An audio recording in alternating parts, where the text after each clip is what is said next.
এটাও তো আওয়ামী লীগই শুরু করেছিল, ঠিক না? আপনার আমিনুল যে ফুটবলার, সাকিব তো আর বাংলাদেশ রাষ্ট্রের জন্য কিছু বয়ে আনে নাই, সাকিব নিজে অনেক কিছু অর্জন করেছে। আমিনুল তো বাংলাদেশ রাষ্ট্রের জন্য পুরস্কার বয়ে এনেছিল, এনেছিল না? জাতীয় দলের ক্যাপ্টেন ছিল। আমিনুলকে যেইভাবে অত্যাচার করা হয়েছে তখন কি আপনারা প্রশ্ন করেছিলেন? আমিনুলকে তো জেলে ভরা হয়েছে, সাকিবের বিরুদ্ধে মামলা হয়েছে। তারপরও আমরা, এটা পুলিশ প্রশাসনের ব্যাপার, আমরা যতটুকু বলার চেষ্টা করেছি। মামলা হওয়া বা এফআইআর হওয়া মানে তো গ্রেফতার না। আমার বিশ্বাস আমাদের মানে স্বরাষ্ট্র মন্ত্রণালয় থেকে উদ্যোগ নেওয়া হবে যাতে মানে কেউ অতি উৎসাহিত হয়ে গ্রেফতার না করতে যায়, বুঝছেন না?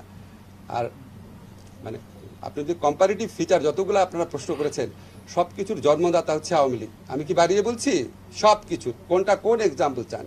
এবং তারা এমন একটা পর্যায়ে, আপনারা তো জানেন যে every action has some reaction, না? ইকুয়াল রিয়াকশন বলে কিছু রিয়াকশন হয়, সেটা আমরা পছন্দ করি না, কিন্তু এই রিয়ালিটিটা তো বুঝতে হয় যে এটা তো আউট অফ দ্য ব্লু আসে নাই। আমিনুলকে গ্রেফতার করা হয়েছে, দিনের পর দিন জামিন দিচ্ছিল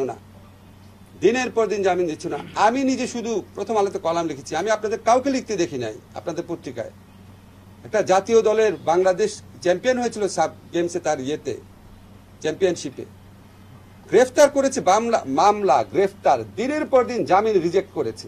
সাকিবের বিরুদ্ধে শুধু মামলা হয়েছে, এবং আমি আশা করি সাকিব গ্রেফতার হবে না। এবং আমাদের পুলিশ বাহিনীকে আমি যতদূর জানি এরকম একটা ইনস্ট্রাকশন দেওয়া আছে যে অবিশ্বাস্য, অ্যাপারেন্টলি খুব অবিশ্বাস্য কিছু হলে যতটা পারা যায় আইনগত সীমার মধ্যে থেকে রেস্ট্রেইন দেখানোর জন্য, আর কি, রেস্ট্রেইন বজায় রাখার জন্য। ঠিক আছে? প্রথম বলি, আদালত চত্বরে যে হামলা হচ্ছে এটা কোনো অবস্থাতেই গ্রহণযোগ্য না। আপনাদের কি মনে আছে আপনাদের একজন অগ্রজ সাংবাদিক মাহমুদুর রহমান সাহেব, উনাকে আদালতে কি নির্মমভাবে রক্তাক্ত করা হয়েছিল? তখন আপনারা সবাই কি প্রশ্নটা করেছিলেন? আপনাদের টিভিতে কি এই নিউজটা দেখাতে পেরেছিলেন? তো এই যে এই ধারাগুলা, এবং একটা দলকে, একটা মন্ত্রিসভাকে, তার সাথে থাকা লোককে জনগণের শত্রুর পর্যায়ে নিয়ে আসা, এটা তো সাবেক সরকারের দায়ভার। তারা এমন একটা জায়গায় নিয়ে গেছে তাদের সমর্থকদের, তাদের মন্ত্রিসভার সদস্যদের, যে একটা জনরোষের তৈরি হয়েছে। মাহমুদুর রহমানের সময় তো জনরোষ ছিল না, এটা ছিল পলিটিক্যাল ডিসিশন, ওনাকে রক্তাক্ত করা। আরো অনেকভাবে অনেক সাংবাদিকদের অপদস্থ করা হয়েছে। আমি নাম নিব না, আপনারা তো রিপোর্টই করতে পারতেন না। এবং আপনাদের কারো কিছু মনে করেন না, আপনাদের কারো সরাসরি ইন্ধন ছিল এই সমস্ত কাজে, আপনাদের কারো।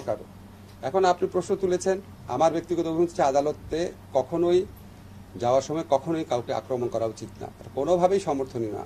কিন্তু আপনারা একটু প্রেক্ষাপটটা বুঝবেন, সেখানে অনেক বিক্ষুব্ধ মানুষ থাকে যারা 15 বছরের চাকরি হারিয়েছে, জীবনের নিরাপত্তার ভয়ে ঘুরে বেরিয়েছে, জীবিকা হারিয়ে ঢাকা শহরে লুকিয়ে থেকেছে, গুমের শিকার পরিবার আছে, হত্যার শিকার পরিবার আছে। এখন মানুষের এত ক্ষোভ, এত ক্রোধ, এই ক্রোধের কিছু বহিঃপ্রকাশ ঘটে।